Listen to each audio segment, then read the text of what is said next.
Ahora sí, entonces, nuevamente, buenos días a todos. Muchas gracias por participar de esta nueva actividad organizada por SIC. En este caso, contamos con la grata presencia de Esteban Domecq, fundador y director de Inve Consulting Sociedad Anónima, quienes tienen una amplia experiencia en lo que es asesoramiento económico y financiero a empresas, y que ya nos vienen acompañando desde hace un tiempo. En este caso, la idea es que nos cuenten un poco cómo ven la coyuntura en este puente hacia la estabilidad, que es un poco la pretensión que tiene este gobierno. Veremos los aspectos positivos, negativos, riesgos y demás. Así que bueno, sin más preámbulos, Esteban, muchas gracias y adelante. Bueno, muchas gracias, Saúl. Buen día a todos. Voy a compartir la pantalla, así comparto presentación. ¿Me confirmás, Saúl, que se está viendo bien y me escuchan bien? Sí, todo bien, se ve y se escucha perfecto. Adelante nomás. Bueno, buenísimo.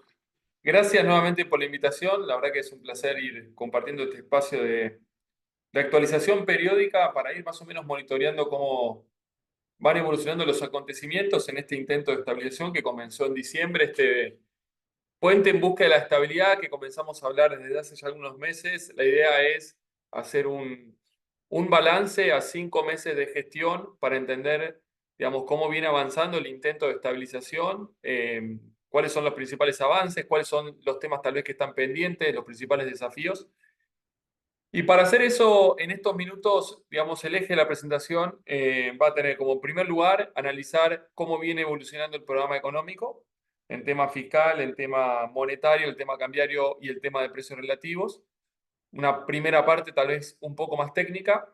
En segundo lugar, ir directo a ver qué pasa con la inflación, si efectivamente Argentina está en un proceso de estabilización o no, o una estabilización en one shot o no.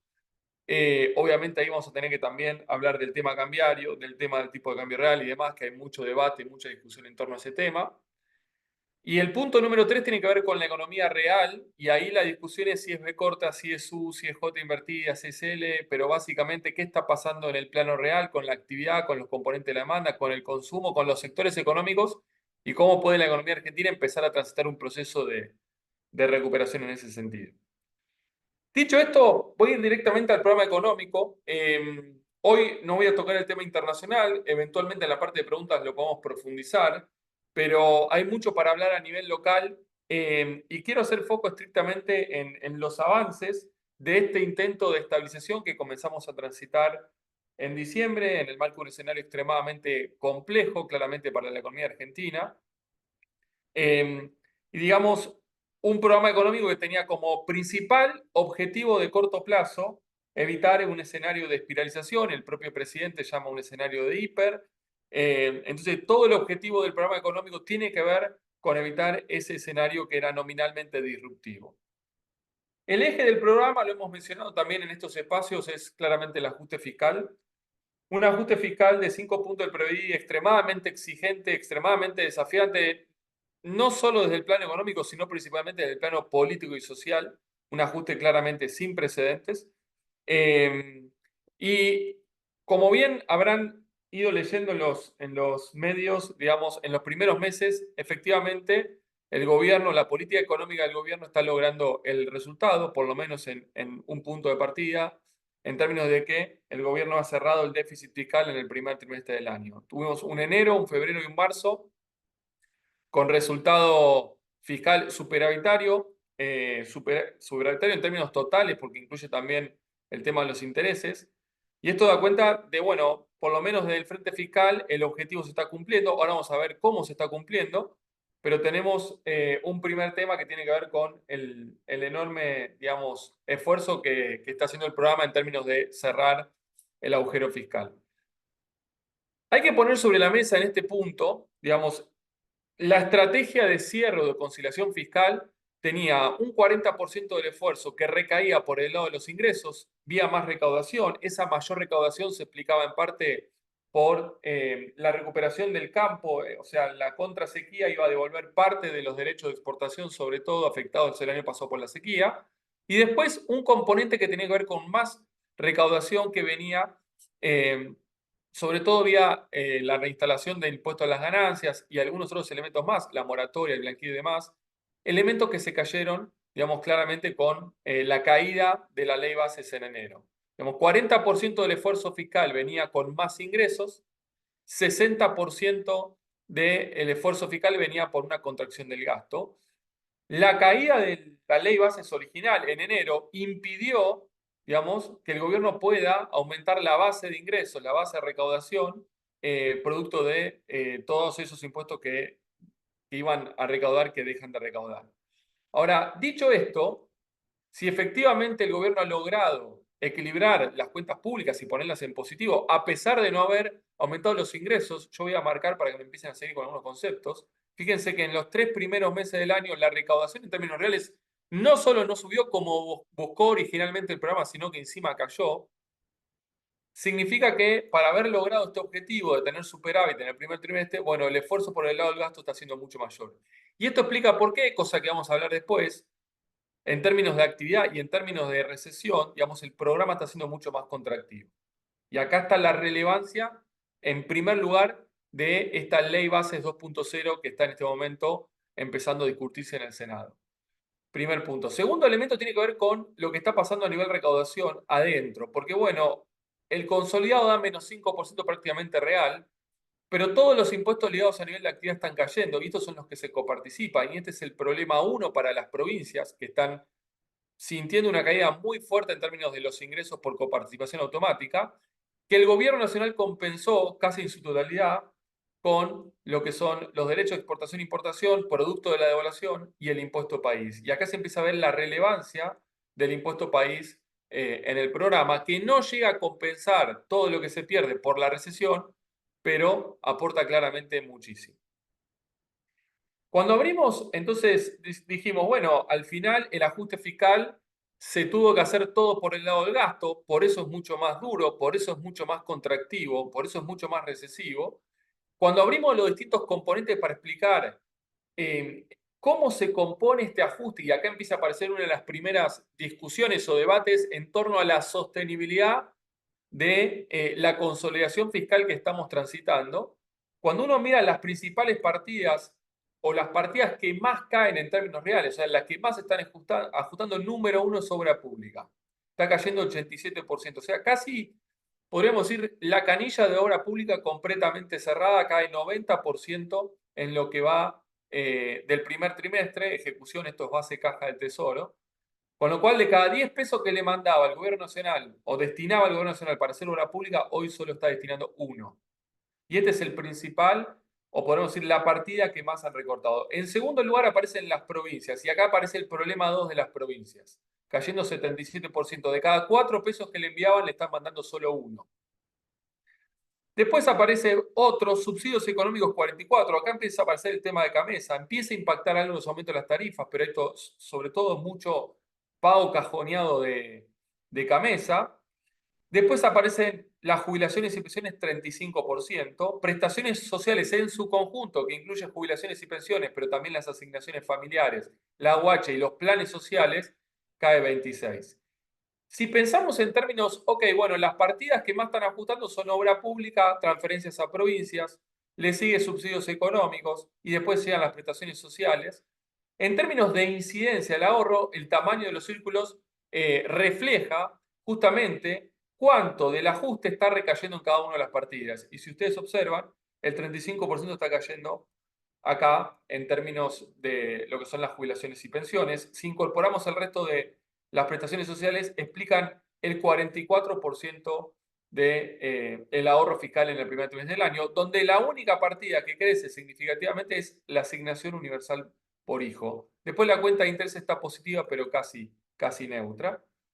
Pero claramente tenemos una composición del ajuste fiscal o del proceso de consolidación fiscal, que está todo basado en este primer trimestre por el lado del gasto, y esto es lo que va a haber que modificar en el corto plazo, y ahí de vuelta está la relevancia también de la ley base 2.0, está recayendo principalmente en lo que es prestaciones sociales, y esto tiene que ver con jubilaciones y pensiones.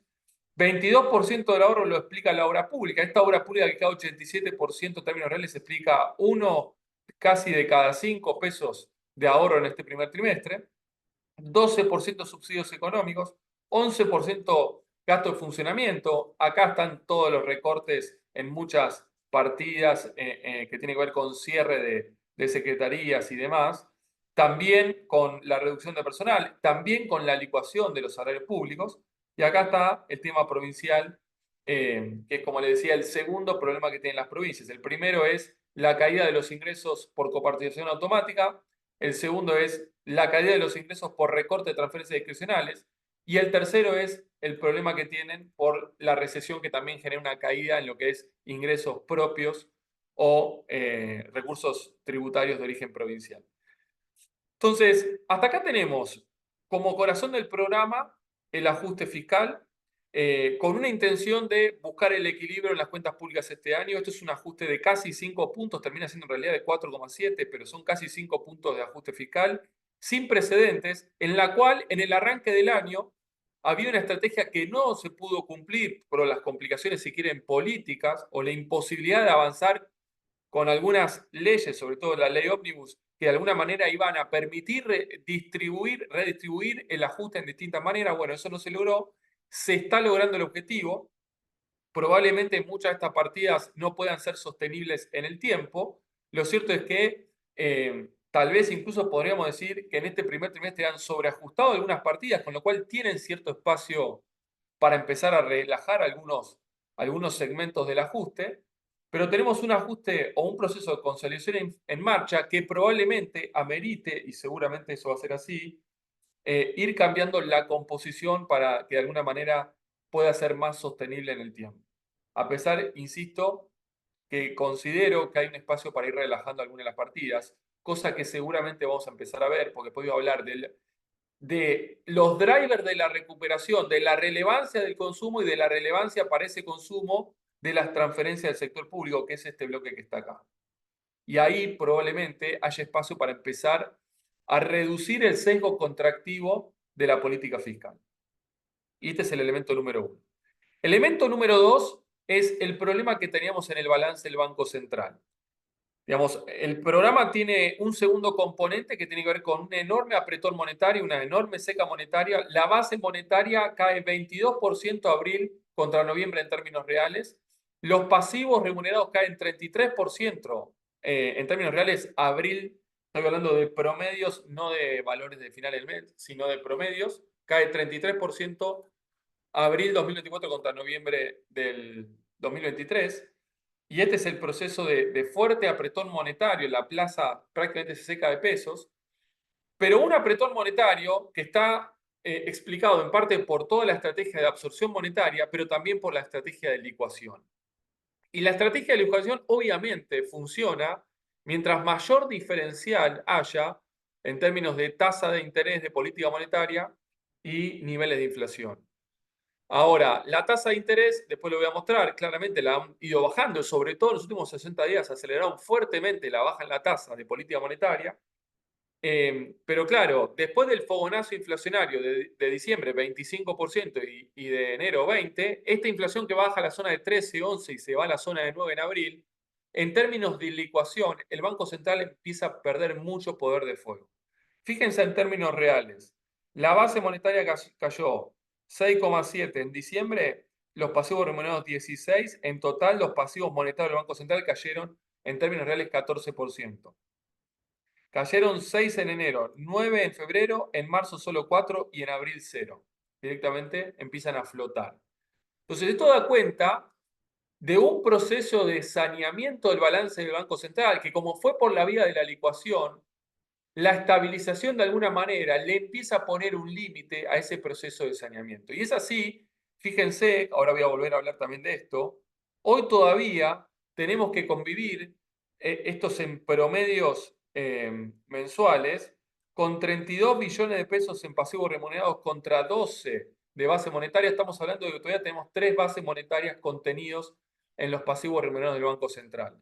Fíjense la corrección o lo que gatilló la crisis del 2018-19, cómo cayó fuertemente los pasivos remunerados en términos del PBI, casi 10 puntos en términos del PBI, y en términos de relación base estaba en 175, se cayó a la zona de 50. Miren en los primeros 5 meses del programa económico.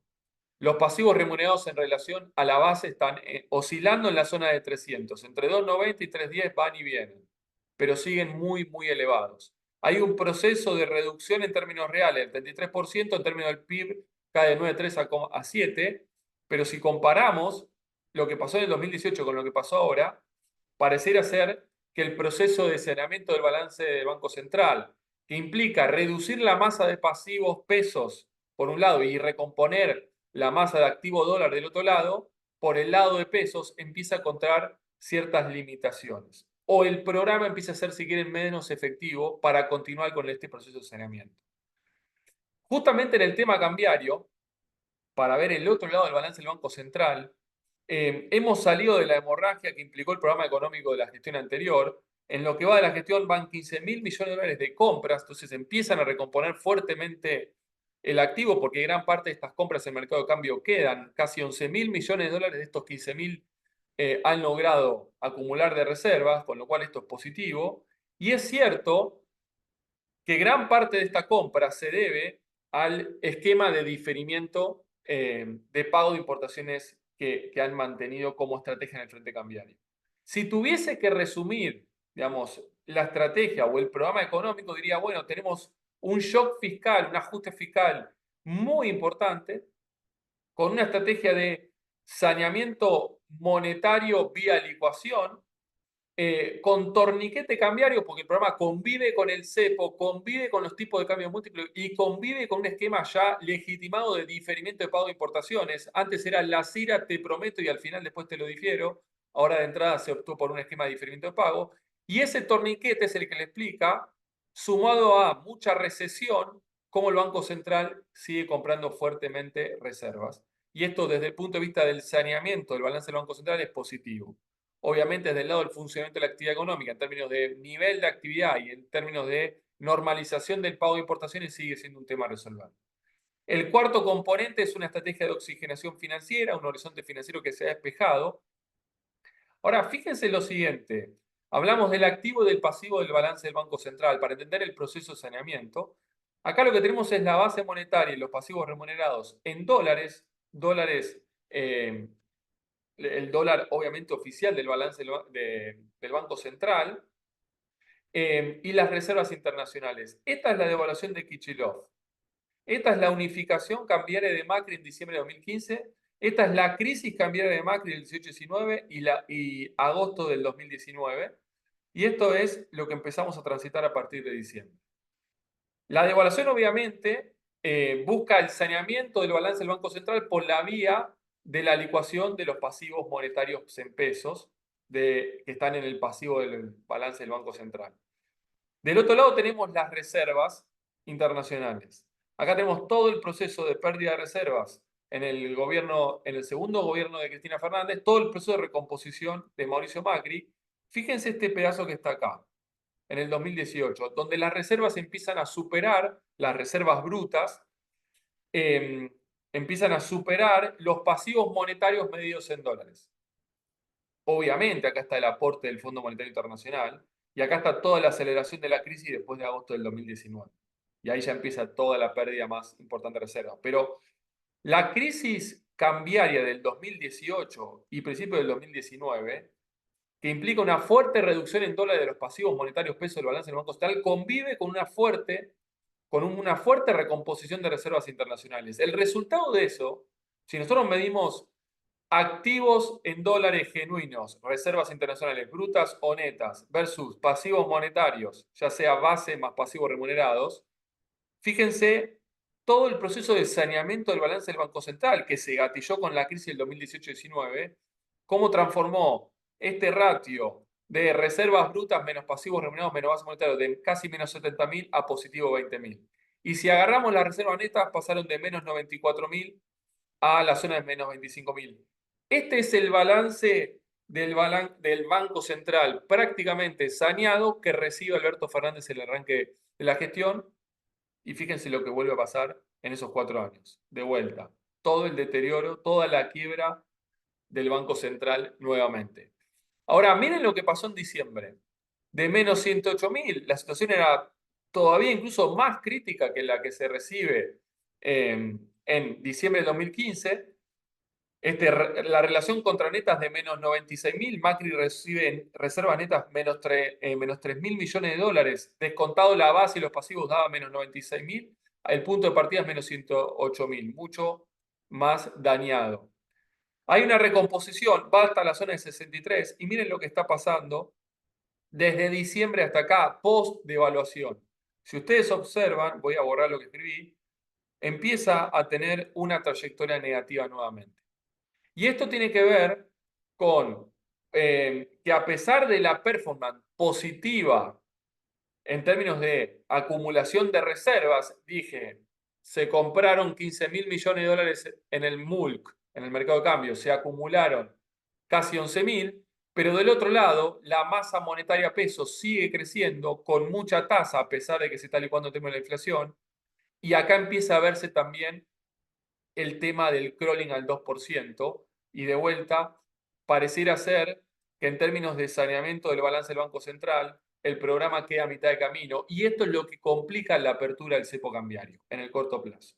Entonces, uno podría decir, bueno, en el frente fiscal hay un montón de avances, se está logrando el objetivo, hay un tema de composición que probablemente se pueda modificar en el corto plazo, sobre todo si sale la ley bases, e incluso haya espacio para relajar el ajuste fiscal.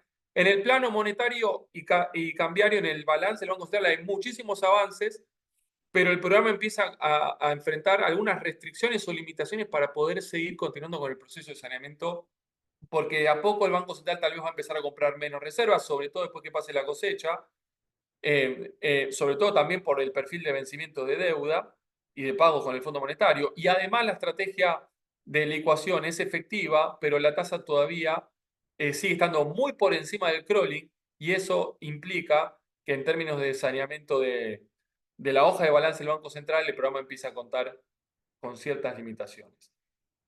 Y el último componente del programa es el sinceramiento de precios relativos. Después voy a ir a hablar de cómo continúa la carrera en términos de lograr la estabilización, o sea, la inflación y después la actividad, pero quiero terminar con la parte del programa, los principales puntos. En recuadro azul lo que tenemos, esto que marco acá, es cómo quedaron los precios relativos completamente distorsionados después de los 4 años de gestión de Alberto Fernández. El dólar blue era el precio más adelantado, indumentaria, fruta, verdura, autos, en material de la construcción, calzados, medicamentos, todo lo que estaba adelantado en la economía. Con subas en términos de inflación que habían ido entre 1.100 y 1.500%.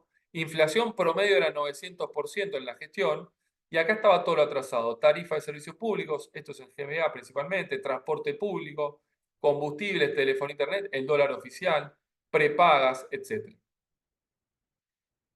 El círculo amarillo chiquito es enero. El mediano es febrero y el grande es marzo. En breve tendremos el de abril. Miren el dólar blue. Noviembre, enero, febrero, marzo. Muchos dicen, Esteban, qué barato está el blue. No, el blue no está barato. El blue está en una zona más o menos razonable, ahora lo vamos a ver.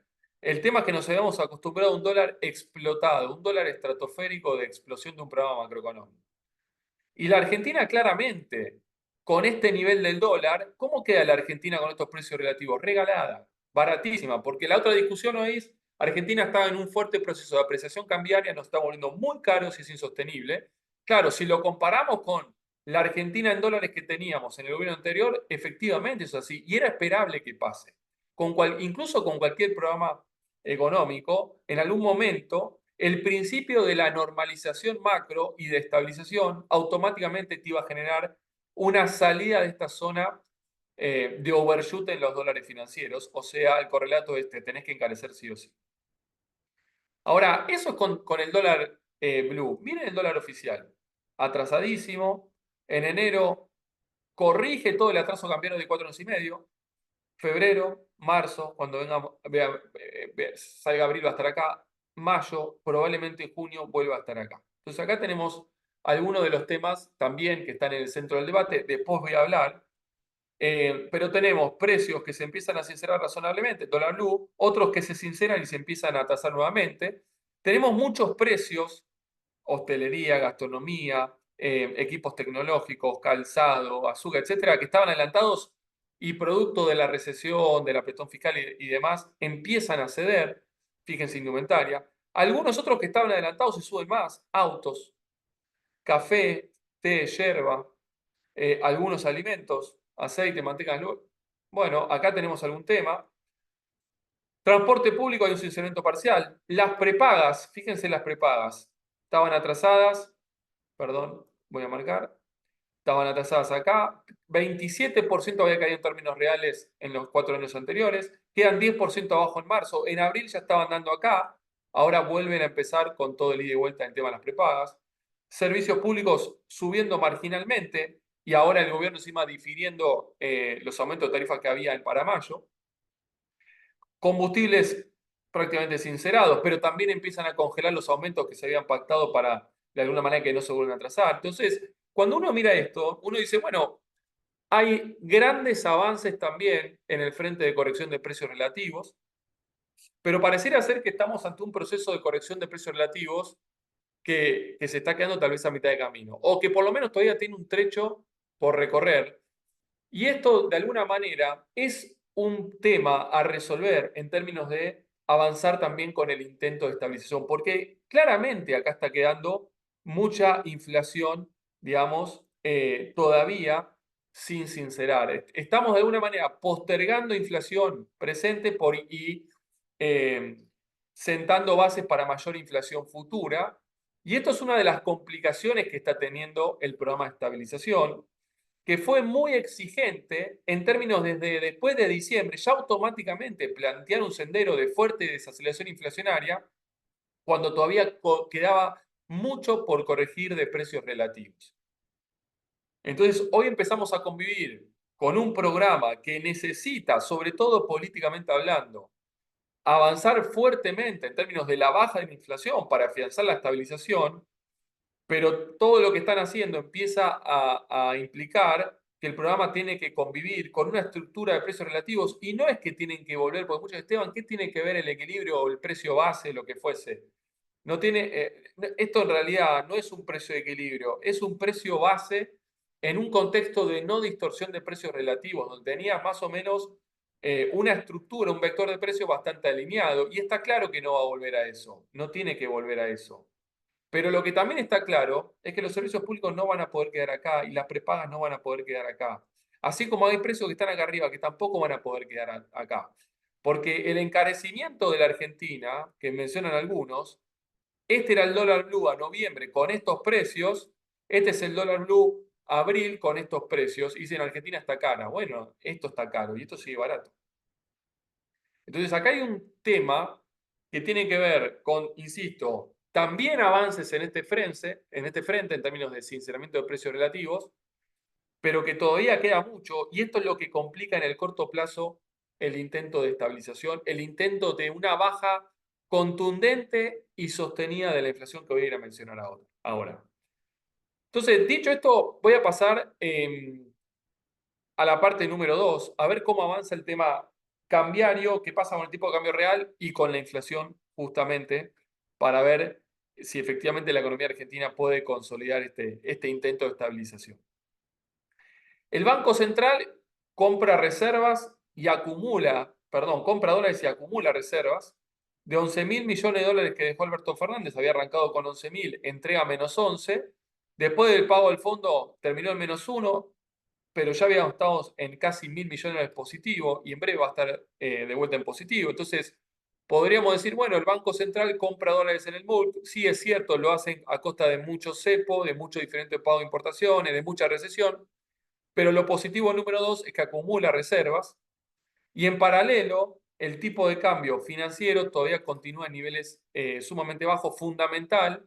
Si el programa económico iba a tener un éxito, el primer requisito es que tener los dólares financieros a raya. Este programa necesita una brecha cambiaria que esté bien, bien bajita. Fíjense, esto es enero, se había el 55 y ahí se encendieron todas las alarmas. Bueno, febrero, marzo, abril, estuvimos lateralizando con una compresión muy fuerte de los dólares financieros, con brechas oscilando en la zona de entre 15 y 25%, y este es el tercer éxito, si quieren, del programa económico en el frente cambiario.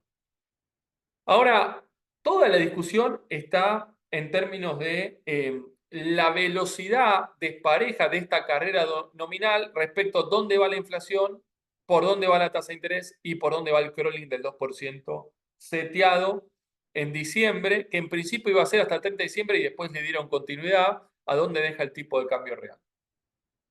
Vamos a poner en perspectiva este tema.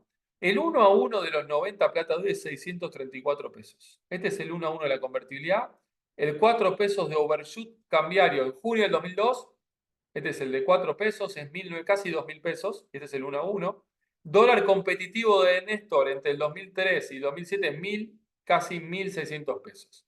Y todo el proceso de apreciación cambiaria.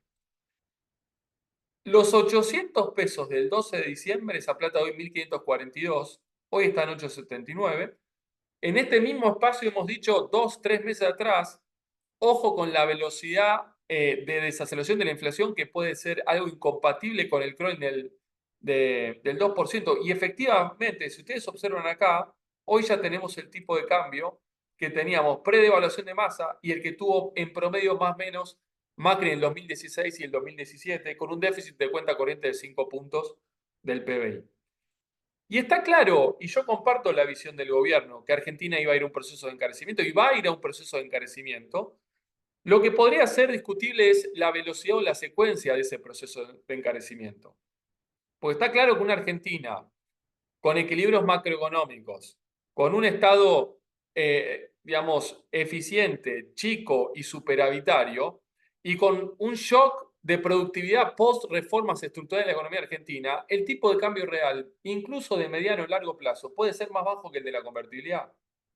Entonces, yo no estoy discutiendo el punto de llegada, y yo coincido con la visión del equipo económico y el propio presidente que Argentina va a un proceso de fuerte encarecimiento, pero que tiene su correlato atrás en un alto o en un fuerte shock de productividad. Esto, para decirlo sencillo, sería así. Vamos a suponer que yo voy a hacer la misma dieta que Messi durante 3 años, me voy a entrenar igual que Messi, voy a usar el mismo preparador físico y yo creo que juego como Messi. Y les digo, en 3 años voy a jugar como Messi. Ahora, yo quiero cobrar como Messi hoy. Bueno, vas a tener un problema. Digamos, ¿por qué? Porque vos querés cobrar algo que todavía no sos. Entonces, vos querés tener un tipo de cambio real que tal vez la economía hoy todavía no resiste, porque todavía no atravesó todo el proceso de, 1, estabilización, 2, normalización, 3, reformas y 4, shock de productividad. Entonces, este tipo de cambio para esta economía actual puede empezar a ser un problema y de hecho lo va a hacer.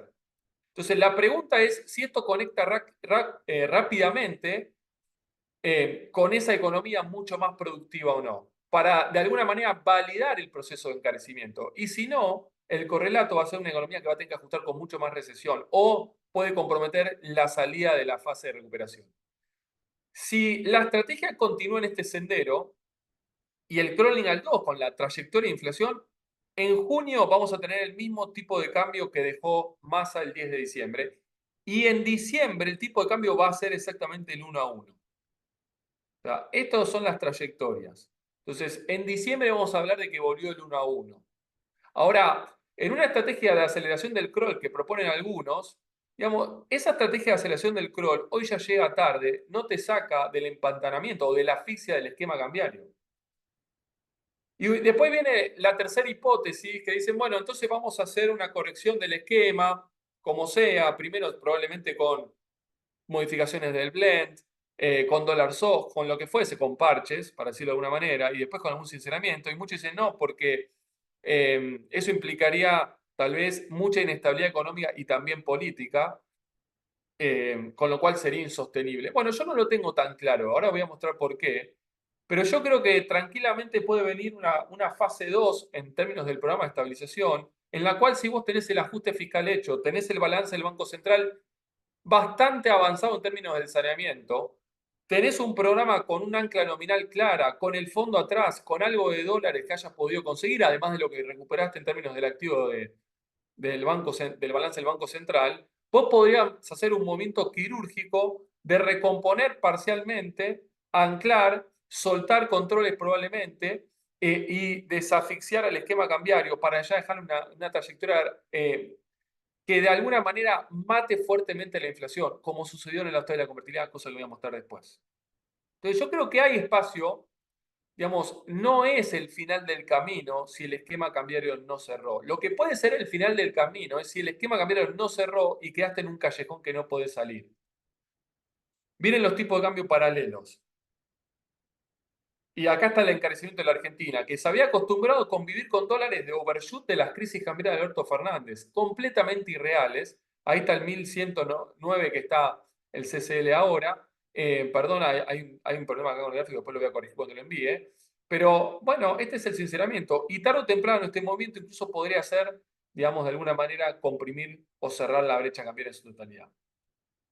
El problema que está atrás de este fuerte encarecimiento, de un lado el crawling, la estrategia cambiaria del Banco Central, del otro lado la inflación. Inflación que baja fuertemente después del fogonazo inflacionario del 25 de diciembre, 20 de enero, se fue a 13 y se fue a 11. La pregunta es hacia adelante, ¿a qué velocidad sigue? Porque esta trayectoria que marca el consenso de analistas es la que de alguna manera, con crawling del 2, te hace que el esquema cambiario entre en ese callejón o en esa zona de asfixia del esquema cambiario. Fíjense, en este sentido quiero mencionar un poco, porque muchos dicen, bueno, pero el consenso analista se está equivocando desde hace un montón con la perspectiva inflacionaria. Primero, subestimaron o en realidad nunca se estimó bien las correcciones cambiarias o esa corrección que iba a ser más en agosto. Fíjense, esto que ven en las líneas celestes son las proyecciones del REP, que son a 6 meses y va corriendo.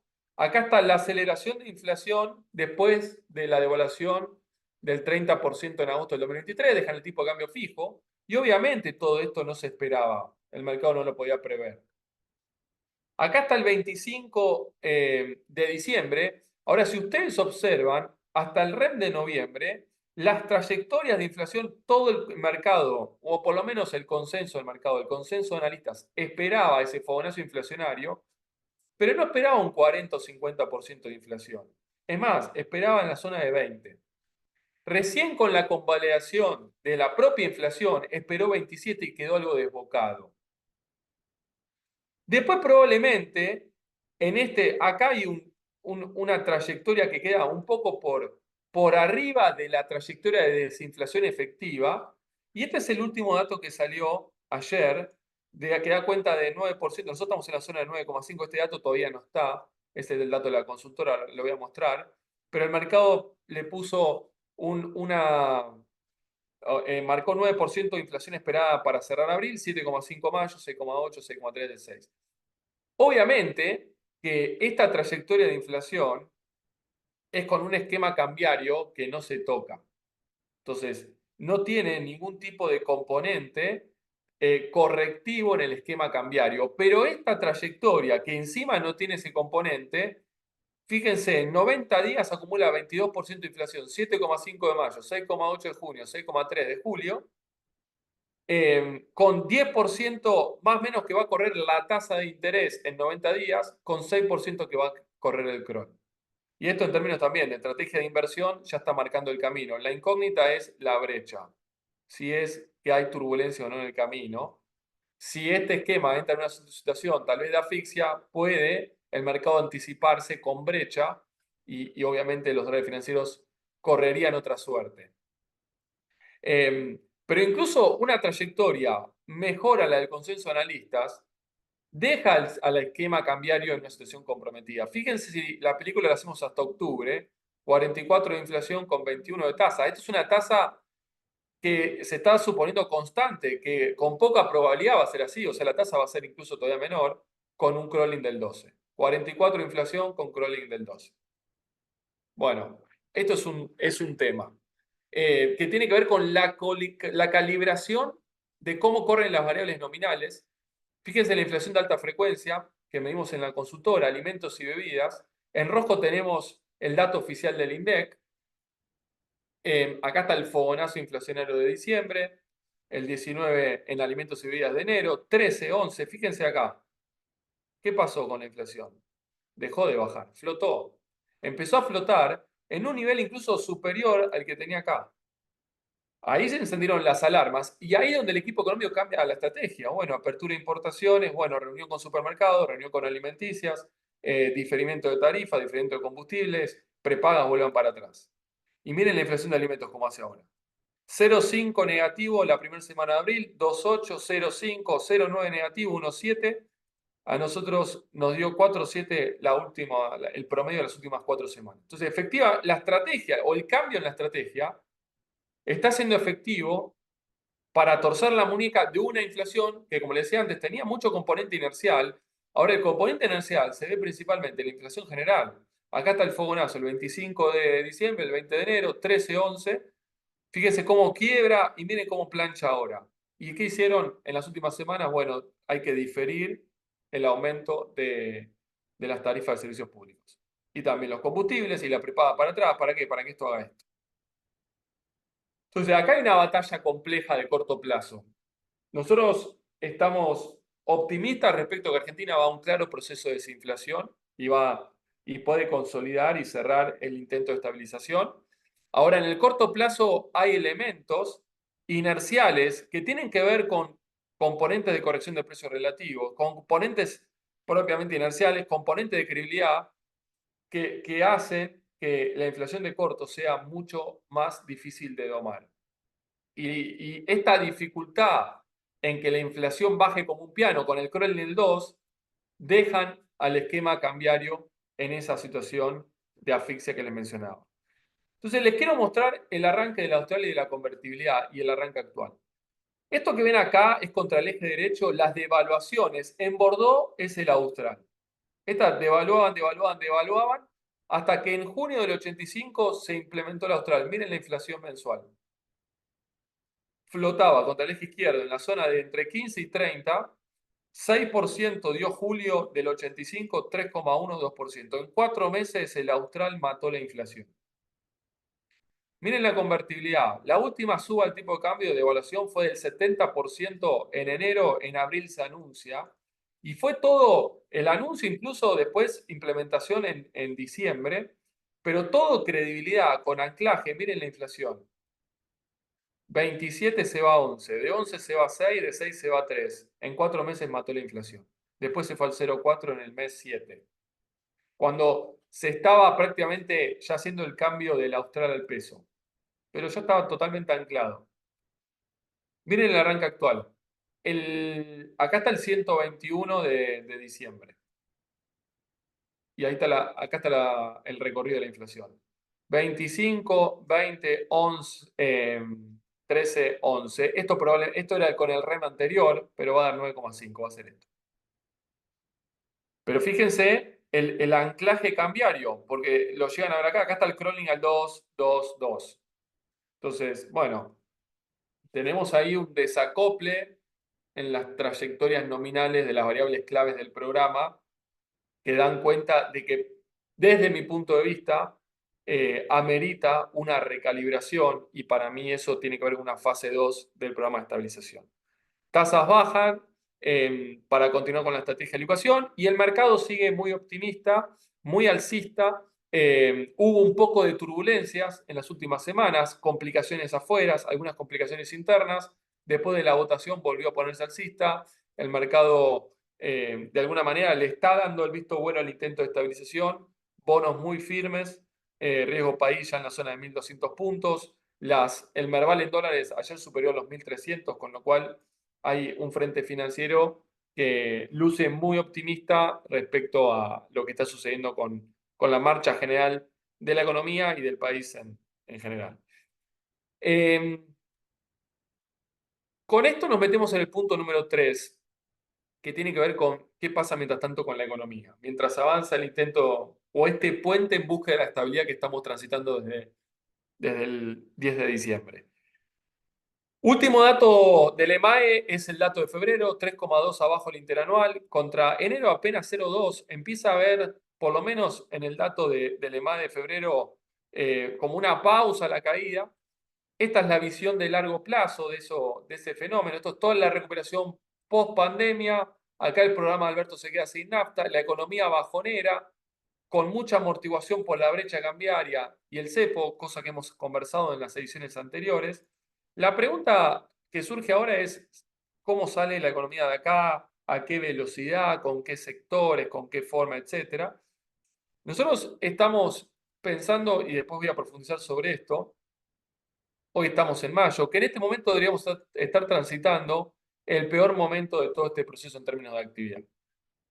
El peor momento en términos de nivel. Ahora, en términos de variación, lo peor fue el primer trimestre, porque ahí es donde está todo el sinceramiento, toda la caída brusca, que si la tomamos desde octubre, noviembre la economía cayó, diciembre, enero, se dio un golpazo, la verdad que muy importante. Entonces, en términos de dinámica, el segundo trimestre es el de nivel más bajo de actividad, pero el de mayor caída es el primero. Donde se puede afianzar la recuperación, ya debemos empezar lentamente a transitar un proceso de recuperación que no es B corta, esto es una B corta, el 2012/13. Fíjense, estos ya son procesos más abiertos. Probablemente algo similar pueda suceder ahora, desde un nivel de actividad incluso todavía bastante más bajo de lo que observábamos en las crisis del 2012, 14 y 16. Esto desde el lado de la dinámica en general, siempre en una estabilización exitosa. Después voy a hablar si es B corta, no es B corta y qué es lo que se necesita para que suceda eso. Si abrimos los sectores económicos, yo recién le dije enero y tenemos el dato de febrero, una mini plancha. Marzo preocupó bastante porque en marzo la economía se resintió un poco más. Todavía no está el EMA de marzo, pero marzo contra febrero probablemente de caída, porque todos los indicadores de despacho de cemento caía 23, empezó a caer 42 en marzo, el mes contra mes cayó 7, el índice construya venía cayendo 26, cayó 40 en marzo, cayó 11 sin estacionalidad mes contra mes. Todos los indicadores de marzo nos daban cuenta que la economía había bajado un escalón más. ¿Y en abril qué sucedió? Bueno, pareciera ser que la economía va transitando ese mismo piso. Abril contra marzo no se resintió, probablemente de un poquitito más arriba. No compensa la caída adicional de marzo, pero probablemente de un poco más arriba. Índice Construya que caía 40 en marzo cayó 33 y el sin estacionalidad subió 6,4. Fue un mejor mes para todo lo que es despacho de materiales de la construcción. Patentamiento de autos caía 36, cayó solo 6, subió 26%. Patentamiento de motos caía 43, cayó solo 4. O sea, para lo que es bienes durables fue un muy buen mes. Venían de meses muy malos. Los acumulados siguen siendo muy negativos. Menos 24 patentamiento de autos, menos 20 de las motos, menos 33 el despacho de materiales. Producción de autos caía 29, cayó 21, 0,4 el mes contra mes. Acumula 22. Ventas minoristas de CAME caía 12, mire, caía 25 en febrero, 12 en marzo. Era de los pocos indicadores que en marzo daban cuenta de un escenario un poquito mejor, todo lo demás daba muy negativo. Bueno, en abril menos 7. Recaudación tributaria, impuestos ligados al nivel de actividad caía 15, cayó 15. Liquidación del agro subía 22, cayó 21. Problemas en los puertos, problemas con el exceso de agua y demás. Bueno, y además de probablemente postergación de liquidación por algunos temas ahí en el esquema cambiario. Pero bueno, básicamente abril pareciera ser que está flotando la economía. Podría incluso estar dando un poquito mejor que marzo, pero no tenemos indicios suficientes para decir que la economía está rebotando en B corta y de hecho decimos probablemente no lo haga, tenga más una forma así.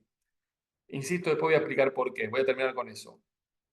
Uno de los puntales del freno en el deterioro es que los ingresos reales, como dijo el propio presidente, empezaron a rebotar. Fíjense el RIPTE, cayó 5,8 en noviembre, 13% en diciembre, 4 en enero y 2 en febrero. Esta es la caída libre, 24% en 4 meses. Esta caída libre que está acá es la que impacta en todo el mercado interno y explica la caída libre de la economía. Miren marzo, 2,7 positivo. Y probablemente abril, mayo, junio sea más 1, más 2, más 3, más 2, más 3, más 1. Estemos transitando ¿qué? Esto. Todo este proceso de salida pues de esa enorme caída en términos de poder adquisitivo, y esto implica o pega tanto en los salarios como también en las jubilaciones, pensiones, programas sociales y demás. Y acá donde vemos que hay espacio para empezar a relajar el ajuste, sobre todo si sale la ley de bases, para acelerar la recomposición en el margen también de todo lo que son las transferencias que hace el sector público, principalmente jubilaciones. Entonces, y esto es fundamental para la economía, para que la economía empiece a cambiar de chip y comenzar un proceso de recuperación. El correlato de esto, fíjense la confianza del consumidor. Néstor Kirchner arrancó a mitad de tabla, Cristina 1 arriba, Cristina 2 más arriba, Macri arriba, cae. Y acá la economía ya estancada desde el año 2011, fíjense, cae, cae, cae. Alberto cae, sube con el plan platita de masa. Miren el arranque de Javier Milei. Cae 16, cae en diciembre, 10 en enero, pero febrero más 1,2, marzo más 1,8, abril más 1,3. Yo recién le mostré el salario real de los trabajadores registrados estables, el RIPTE. Cayó en diciembre, cayó en enero, cayó en febrero, pero en marzo ya fue positivo. Bueno, hay un bolsillo que está muy abajo, la confianza del consumidor está en zonas mínimas, pero que también está mostrando una cuña. En términos de confianza del gobierno, Néstor Kirchner arrancó muy abajo, Cristina al medio, Cristina 2 con el 54 arriba, Macri, todo ilusión y esperanza muy arriba, se cae, Alberto al medio, sube y baja con la pandemia, cae. Javier Milei arranca muy arriba. Fíjense, es la primera vez que se da este desacople tan marcado. Si yo trazo unas curvas, esto hace así, y esto hace lo mismo, pero ahí cambia. Diciembre salta, enero cae 8,7, febrero 1,4, marzo 0,5, pero abril cayó más. Fíjense abril.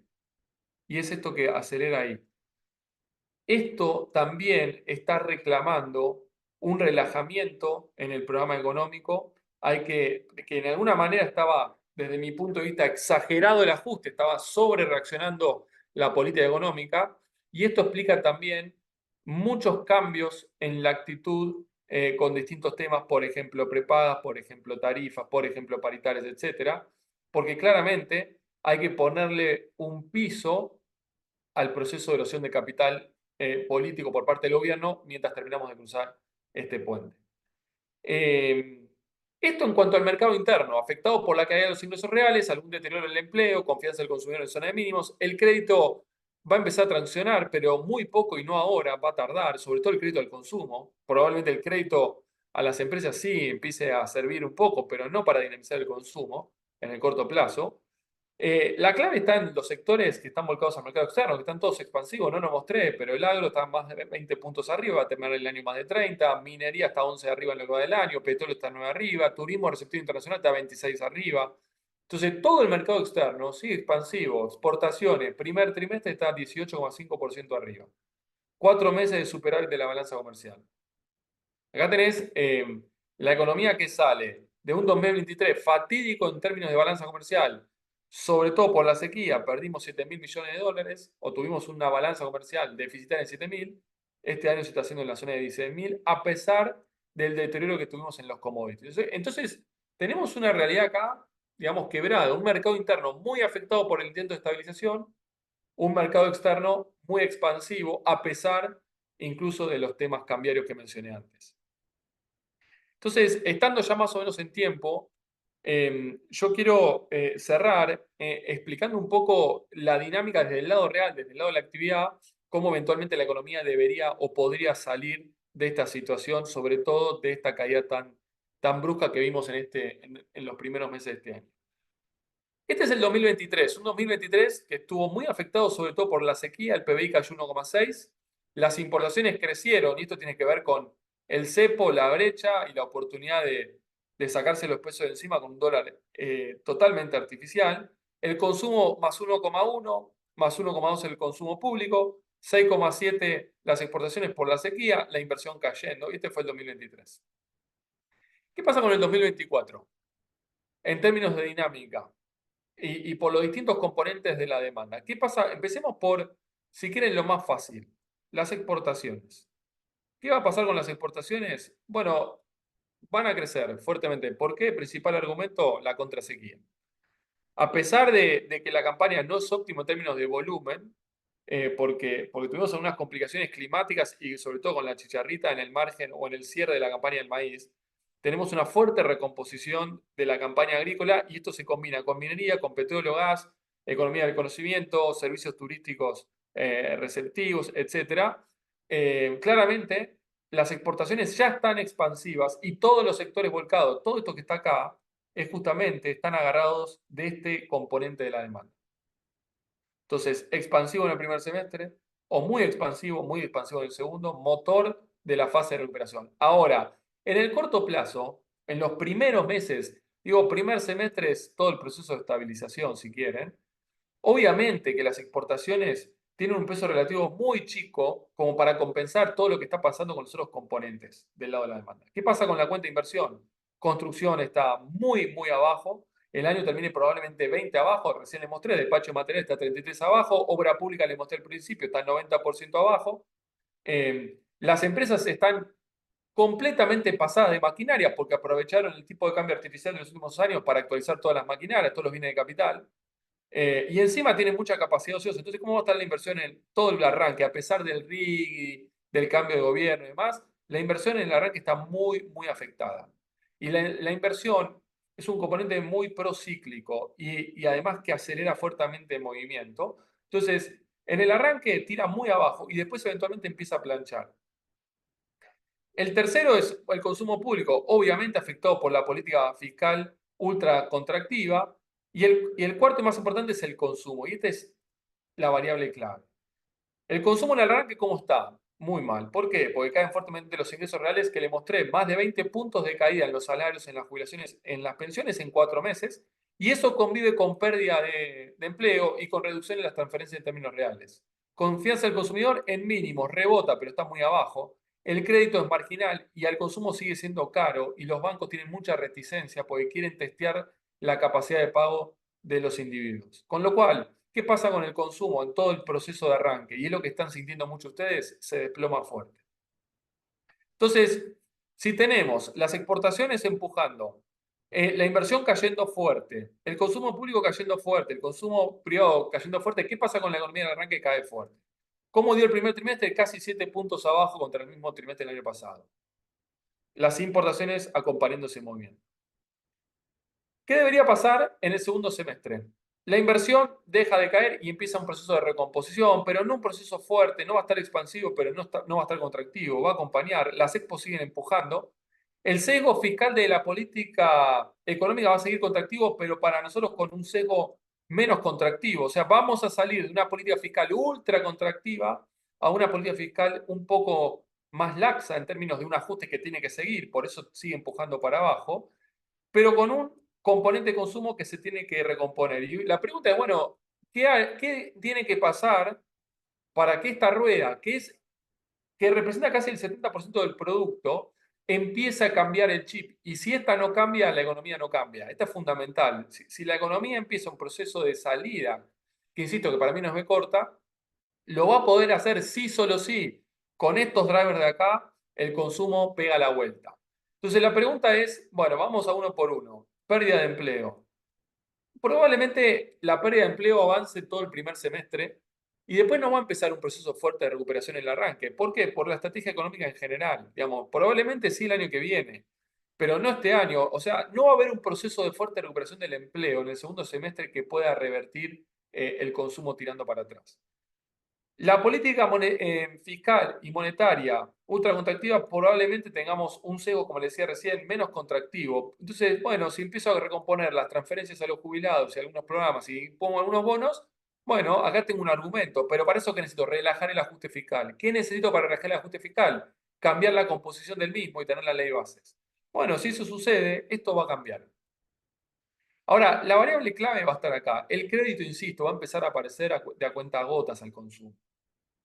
El crédito va a aparecer mucho más acá, en la oferta, no tanto en la demanda, sobre todo de consumo. Pero entonces, el elemento clave es este.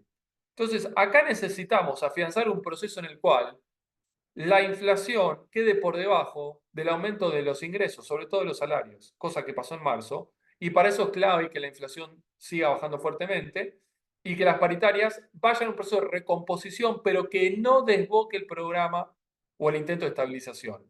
Entonces, este más uno, más dos, más tres todos los meses podría ser una trayectoria razonable para que el ingreso salga de esa zona tan baja, se recomponga y con eso la rueda del consumo pueda empezar a tirar para adelante. Y esta combinación es la que explicaría cómo empieza a salir la economía. Con importaciones que van a estar más o menos acompañando ese movimiento. ¿Qué puede pasar en 2025? Y acá se va a empezar a acelerar el proceso de recuperación. O sea, esto claramente es una economía que empieza a hacer esto. No es una economía B corta es esto. Nosotros vimos una entrada vertical a la recesión, fue una entrada extremadamente vertical, en 3 meses caíste mucho, empezás a transitar un piso y empezó un proceso de recuperación, y después se puede acelerar el año que viene. ¿Cómo? La inversión sí va a empezar a traccionar cada vez más, va a ser un proceso de menos a más, y ahí la fase expansiva del ciclo, el régimen de incentivo a las grandes inversiones, el crédito, en el marco de una economía estabilizada, ajustada y normalizada, esto va a empezar a tirar un montón. Las exportaciones van a seguir. El sesgo contractivo de la política fiscal se va a ir reduciendo hasta quedar casi neutro, sobre todo en el segundo semestre del año que viene, con elecciones. Y el consumo, a medida que se sigue recuperando los ingresos reales y empieza ahora sí a aparecer el empleo nuevo y el crédito, van a empezar a tirar más. Y con esto la economía puede acelerar y estar en definitiva transitando esto, si lo pongo en términos de dinámicas. Y tendríamos un 2025 en el cual la economía puede crecer 4 o 5 puntos tranquilamente. Con esto cierro. Entonces, acá hay un elemento clave que hace la actividad y que está estrictamente ligado al intento de estabilización, que es hay que sacar a los ingresos reales de ahí, de esa zona. Y hay que sacarlo de esta zona por un tema económico y por un tema político. Y esto debería suceder en el recorrido de este segundo trimestre que estamos transitando. Yo con esto termino la presentación. Creo que fueron muchos temas. No sé si estoy pasado de tiempo, Saúl, pido disculpas, pero a disposición para preguntas. Muchísimas gracias, Esteban. Realmente ha sido un repaso muy completo de todos los aspectos que prometía el título en esto de repasar estos 5 meses del gobierno, qué hizo, qué falta y demás. Tengo una pregunta particular para ver si tenés alguna opinión respecto de un potencial acuerdo con el Fondo Monetario. Se dice que viajan los funcionarios en estos días a Washington para eh, volver a conversar sobre eso. Un poco la pregunta es si vos crees que puede haber un acompañamiento mejor con plata fresca y cuál sería la condicionalidad de eso. Em, la condicionalidad me la imagino que es mostrando los grandes avances, sobre todo en el plano fiscal. La condicionalidad va a seguir por ese camino, número uno, y número dos, normalizar o liberar el esquema cambiario. Digamos, el fondo va a exigir salir de esta maraña de controles, de cepos y de diferimientos, y eso debería incluir esa recalibración que yo estoy mencionando respecto al esquema cambiario. Entonces, ahí va a haber un brete en la negociación, porque claramente el gobierno le va a decir, mira, yo no tengo tal vez posibilidad, yo insisto, yo creo que hay mucho espacio para hacerlo, pero obviamente hay que saber, es quirúrgico, pero sin lugar a dudas creo yo que respecto a las condicionalidades van a venir por esas dos fundamentalmente, por la fiscal y por la cambiaria. Respecto a la probabilidad de que eso suceda, yo no estoy tan optimista por varios temas políticos, varios temas de orden, si quieren, internacional, varios temas de orden eh, internacional, pero que tienen que ver con Estados Unidos, de elecciones, del programa. Eventualmente, tal vez este nuevo programa puede tener algo de fondos frescos, pero en un esquema o en un formato de símbolo. Pero insisto, yo lo veo como un escenario poco probable. Está claro que esto sería fundamental para poder avanzar en ese proceso de normalización del esquema cambiario y de saneamiento del balance del Banco Central, que yo dije, el programa empieza a entrar en una zona de que se empieza a quedar a mitad de camino, el programa empieza a perder efectividad para seguir arreglando ese problema, y como eso queda a mitad de camino, eh, si la estabilización es exitosa porque no hay más inflación, el Banco Central nos queda mal. Entonces, esos fondos frescos son fundamentales para ponerle ese parche y con ese parche sí poder avanzar en la normalización del esquema cambiario. Pero yo no estoy tan optimista, por eso mi escenario base es que el cepo se va a levantar no en el corto plazo, va a ser un proceso lento, paulatino y gradual. Vamos a empezar a ver algunas señales de, bueno, flexibilizo algunos elementos cualitativos del cepo, por ejemplo, pago de importaciones, y esto ya se empezó a ver. Algunos rubros ya no tienen que esperar 120 días. Ahora, Esteban, a fin de año podemos comprar dólares para atesorar a los argentinos. No, no creo que ni pase ni en todo el 25. incluso con fondos frescos de 10.000 o 15.000 millones de dólares del FMI.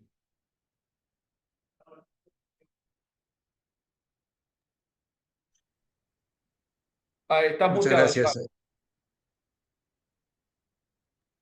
¿Cómo andan? Buen día. Buen Perdón, día.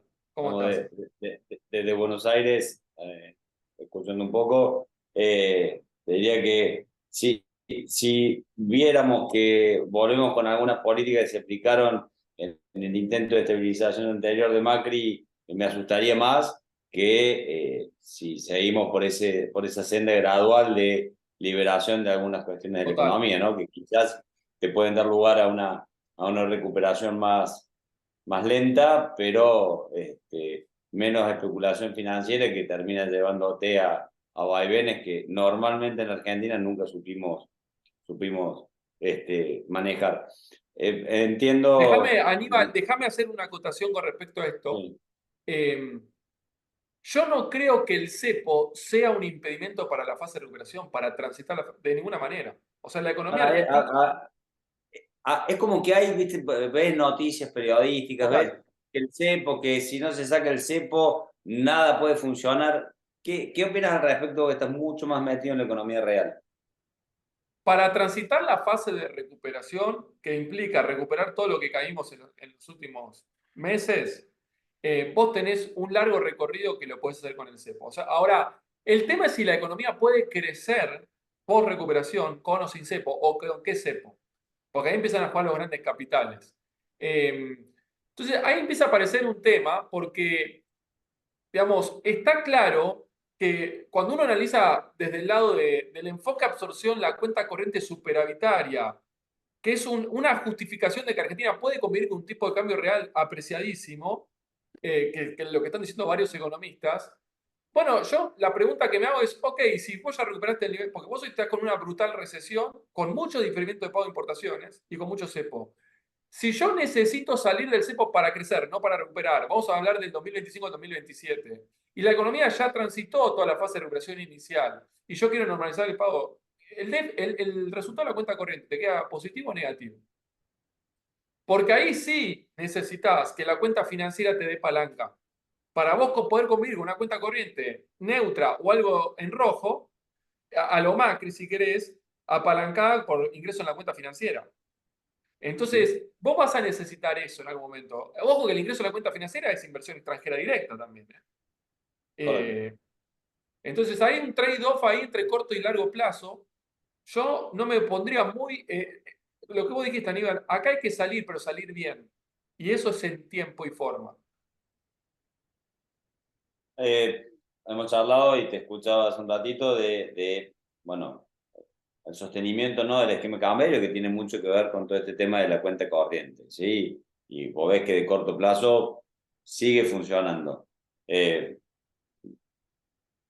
Probablemente de largo plazo toda la corrección sea necesario. Perspectiva de los próximos 6 meses de Argentina, ¿sí?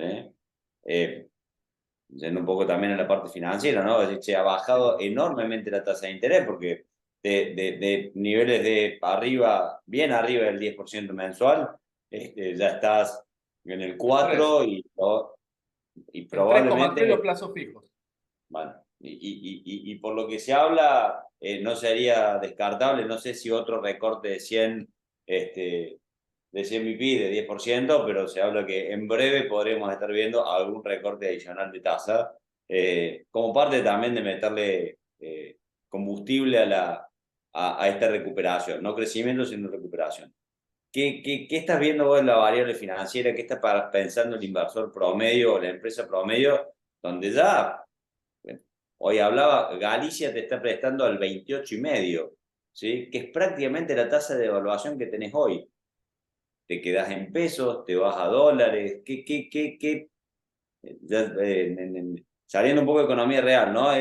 ¿Cómo ves esas variables financieras que empiezan a ser distintas a lo que veíamos hace 2 o 3 meses atrás? Bien.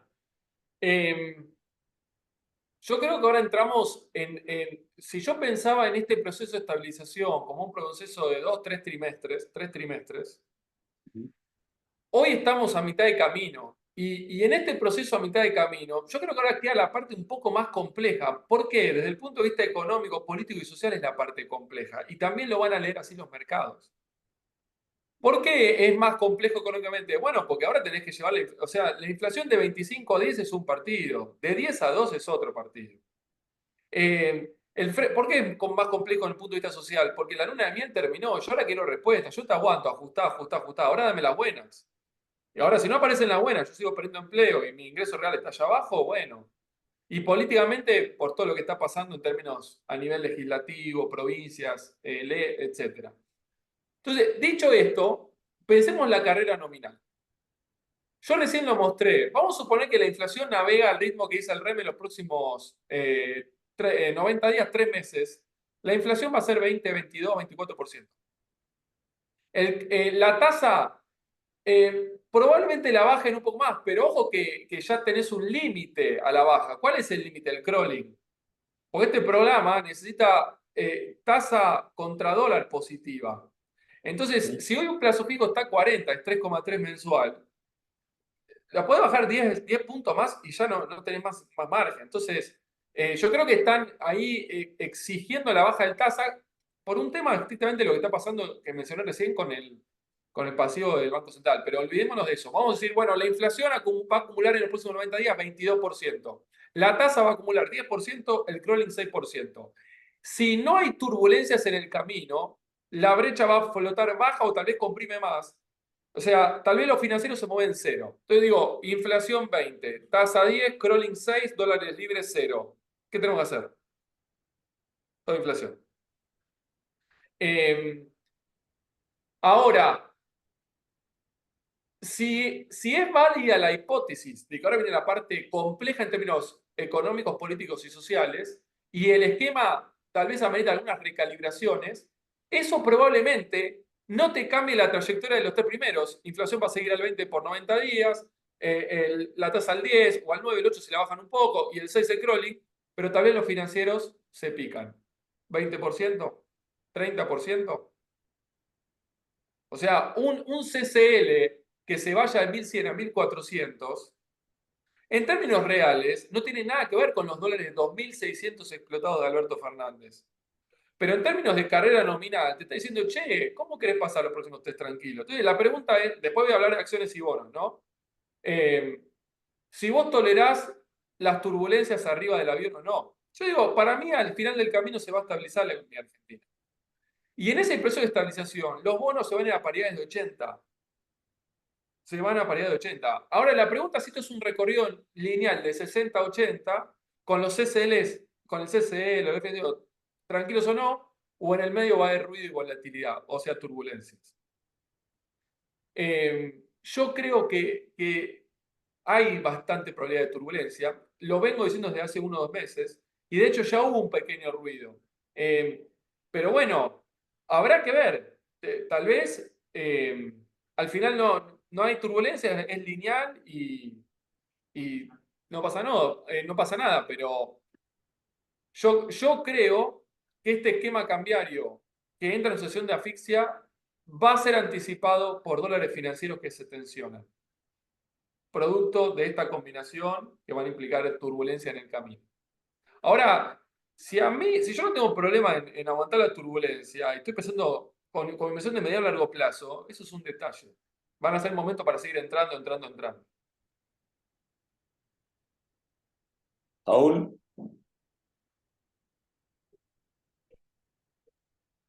Vamos a trasladarle a Esteban algunas de las preguntas del público que en general hablan de cuáles serían los motores de una recuperación, al menos en el corto plazo. Ya en la exposición hablo un poco Esteban, simplemente para resumirlo. Y por otro lado, ¿cuáles son los riesgos de un desbarranque que podría tener este esquema económico, político, social y demás que está planteando el gobierno y que eh, tiene una visión de largo plazo que puede ser constructiva, pero que en el corto plazo puede haber turbulencia. Ok, bueno, la primera es justamente lo que expliqué en la última lámina. Si yo me pongo estrictamente en optimista y diría, Esteban, dibujame la B corta y qué tiene que pasar, le voy a decir, la inversión tiene que reaccionar muy rápido, ya, la inversión, las expos seguir empujando, el gobierno relajar la política ultra contractiva que tiene en el frente fiscal y los ingresos reales tienen que empezar a subir fuertemente ahora. Entonces, los salarios, las jubilaciones, las pensiones le tienen que ganar muy rápidamente ahora y con eso la economía podría transitar una primera fase. Como vos encima sobreajustaste y cayó muy fuerte, digamos, podría tener una recuperación rápida. Yo creo que eso tiene un sesgo bastante optimista porque hay varios elementos que te tiran en contra de todo eso. Si querés, el gobierno te va a decir, es la inversión, es el sector externo, es el crédito y la agrupación de los ingresos reales. Yo creo que hay varios elementos que te dificultan el proceso de recuperación. Para mí la economía argentina está tercerando piso y ya se va a recuperar, pero con esa forma que mencioné antes. Una parte más de lateralizar, después empezar a recomponer y después sí acelerar el año que viene. Si tengo que pensar los fundamentos más relevantes para comenzar el proceso de reconstrucción económica, yo me quedaría casi solo con el ingreso real. Salario, jubilación, pensión le tienen que ganar al salario. A la inflación. Si eso no pasa, la economía queda ahí abajo. Porque la pérdida de empleo, la caída de la inversión, la contracción fiscal, te la hunden más.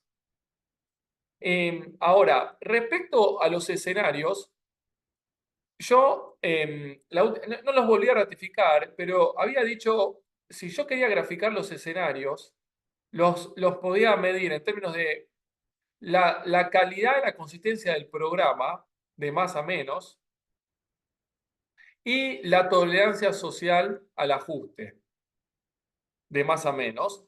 Y habíamos dicho, bueno, había un escenario negativo. Es un escenario que planteamos desde noviembre del año pasado, que era el escenario espiralización. Este escenario, a fines del año pasado, nosotros le damos casi 50% de probabilidad, hoy tiene menos de 20 ya. O sea, lo que están haciendo, que es muy duro, que es muy contractivo, que está afectando mucho el tejido social, tiene de positivo que la probabilidad de que suceda un evento de irrupción nominal en la Argentina cayó considerablemente. Ahora, nosotros estamos viendo un escenario de estabilización conflictiva como el escenario más probable. O sea, hay recalibraciones, hay complicaciones políticas y sociales, hay poco más a los tumbos, pero va a suceder. Entonces me preguntaban, Esteban, ¿qué pasa si esto no sucede? Bueno, vas a volver acá. ¿Qué significa? Nada, que va a haber descontento social, problemas políticos, malos manejos económicos que implican devaluaciones mal manejadas. Entonces, bueno, vamos a tener inflaciones de vuelta de 20% en un mes o más. Entonces, si esto fracasa o sale mal, el riesgo es este escenario que está perdiendo tanta probabilidad de ocurrencia, que era el escenario para el propio presidente de Hiper, para mí era el escenario de Cuasi Rodrigazo, que todo lo que se está haciendo en pos de evitar ese escenario, bueno, finalmente eso no logra suceder, lamentablemente. Pero eso sería el desenlace negativo.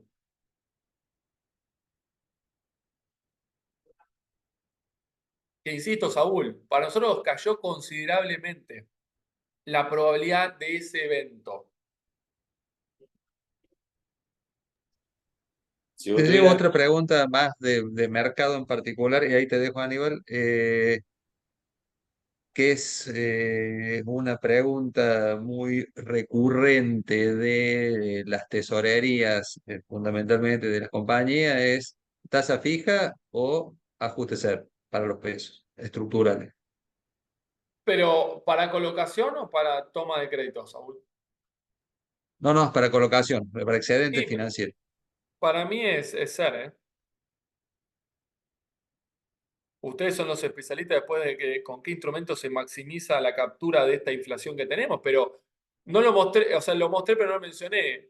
A octubre tenemos 45 de inflación en un escenario de no recalibración del esquema cambiario. Si encima se va a recalibrar, vamos a tener mucho más de inflación, con una tasa que no va a llegar al 20%. O sea, hoy un plazo fijo paga 3,3, un money market ya va a estar en la zona de 3, con inflación de 7.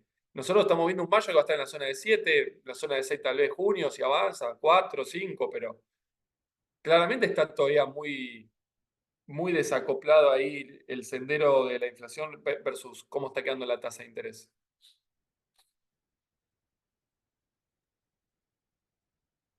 Es más, perdón, el mejor negocio de los últimos 90 días fue un plazo fijo UVA de los últimos 120, 150 La, la- días. la- la realidad es que no tenés, a ver, instrumentos cortos, SER, ¿sí? Ese es el Salvo el problema. plazo fijo UVA, que no, obviamente los bancos te lo limitan muchísimo, solo por personas físicas, tienen tasas implícitas extremadamente negativas, ¿no? O sea, eso Ese es el eh, problema.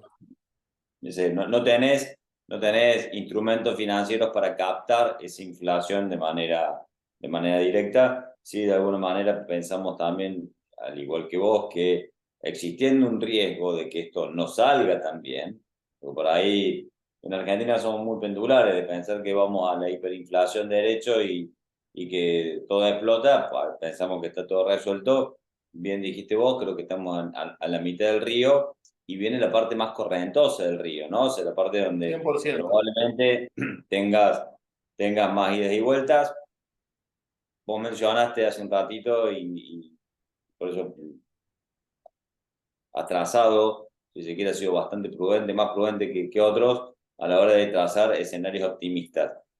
Y mencionabas los riesgos y le asignabas alguna especie de probabilidad, más allá que pueda ser cuestionable o no. Recién mencionaste que el escenario más negativo ha bajado en la probabilidad.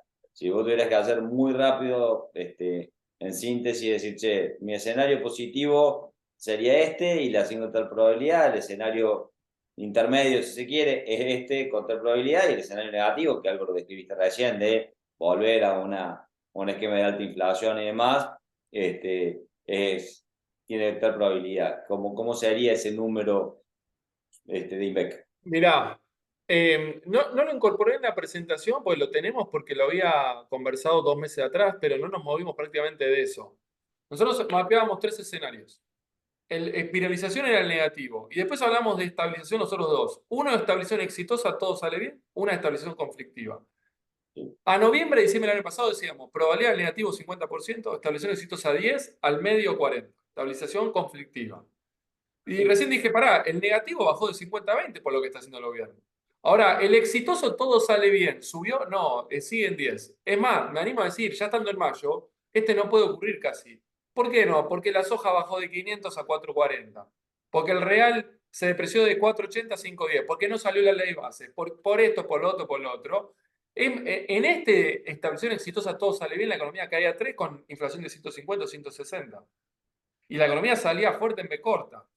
Entonces, si hoy digo 20 el negativo negativo, 10 el positivo positivo, este del medio, estabilización conflictiva, me queda 70%. Entonces digo, la economía se va a estabilizar, pero va a haber turbulencia en el camino, va a haber retoques, va a haber calles cortadas, va a haber recuperación, pero más gradual, más lenta. Del cepo no se sale, va a tardar.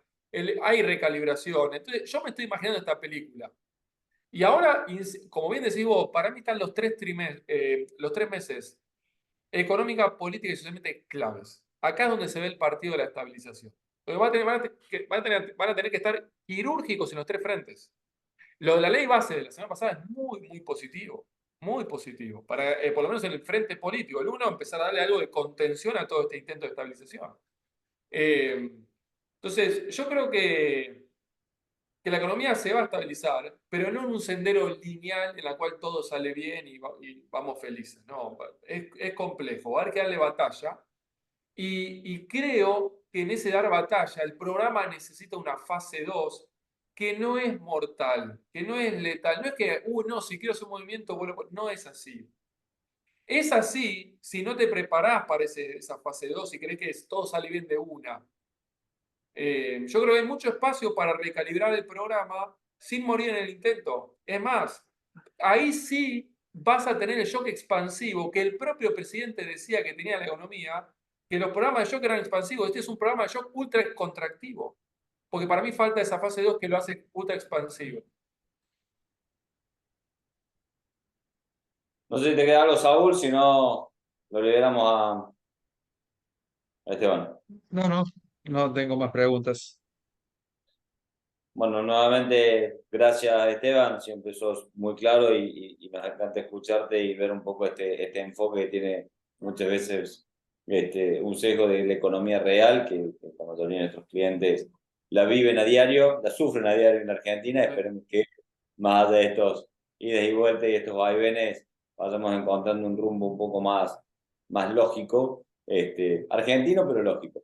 Y a todos los que han Ojalá. participado, agradecerles el tiempo e invitarlos a seguir haciéndolo en los próximos eventos que tenemos en el calendario. Nos vemos la próxima.